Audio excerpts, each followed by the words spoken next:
ಸೌತೆಕಾಯಿದು ತಾಲಿಪಟ್ಟು ಮಾಡಿರ್ತೀವಿ. ಅದಕ್ಕೆ ಜೋಳದ ಹಿಟ್ಟು 1 ಕಪ್, ಆಮೇಲೆ ಅಕ್ಕಿ ಹಿಟ್ಟು ಒಂದು ಅರ್ಧ ಕಪ್ ತೊಗೊಂಡಿನಿ. ಅದಕ್ಕೆ ಬೇಕಾದಷ್ಟು ರುಚಿಗೆ ತಕ್ಕಷ್ಟು ಉಪ್ಪು, ಸೌತೆಕಾಯಿ 2 ಹೆರದು ಇಟ್ಕೊಂಡಿನಿ.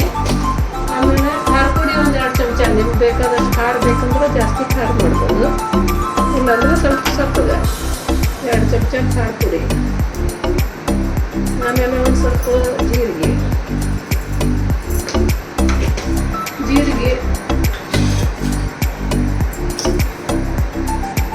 ಒಂದು ಸಣ್ಣ ಚಮಚದ 2 ಚಮಚ, ಒಂದು ಸ್ವಲ್ಪ ಅರಿಶಿನ ಪುಡಿ, ಆಮೇಲೆ ಒಂದು ಸ್ವಲ್ಪ ಹಿಂಗೆ,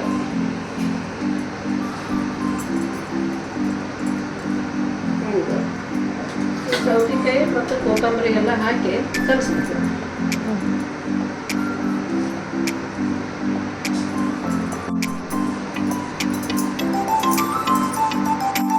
ಸೌತೆಕಾಯಿ ಹಾಕೊಂಡು ಎಲ್ಲ ಚೆಂದಾಗಿ ಮಿಕ್ಸ್ ಮಾಡಬೇಕು. ಮಾಡಿದ್ಮೇಲೆ ಅದಕ್ಕೆ ಎಷ್ಟು ನೀರು ಹಿಡಿತಾವ ಸ್ವಲ್ಪ ನೀರು ಹಾಕೊಂಡು ಕಲಿಸ್ಕೋಬೇಕು.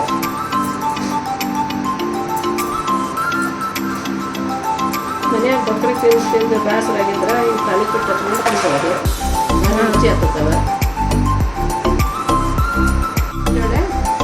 ಸೌತೆಕಾಯಿ ಹೆರದು ಇದ್ರ ಜೋಡಿ ಮೊಸರು ಬಜ್ಜಿ ಕಲಿಸಿದ್ರೆ ಭಾರಿ ರುಚಿ ಆಗ್ತದೆ. ಮತ್ತು ಹಣ್ಣು ಟೊಮೆಟೊ ಹೆಚ್ಚಿ ಅದು ಒಗ್ಗರಣೆ ಒಳಗೆ ಮಾಡ್ಕೊಂಡು ಕಾಳಿಸ್ಕೊಂಡು ಉಪ್ಪು ಖಾರ ಹಾಕಿ ಹಿಂಗೆ ಹಾಕಿದ್ರೆ ಉಪ್ಪಿನಕಾಯಿ ಆಗ್ತದೆ.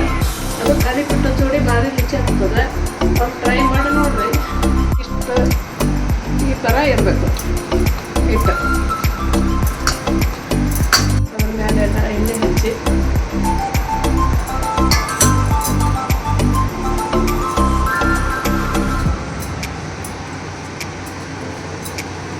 ಸಣ್ಣ ಸಣ್ಣ ಉರುಳಿ ಮಾಡಿಕೊಂಡು ತಟ್ಟಬೇಕು.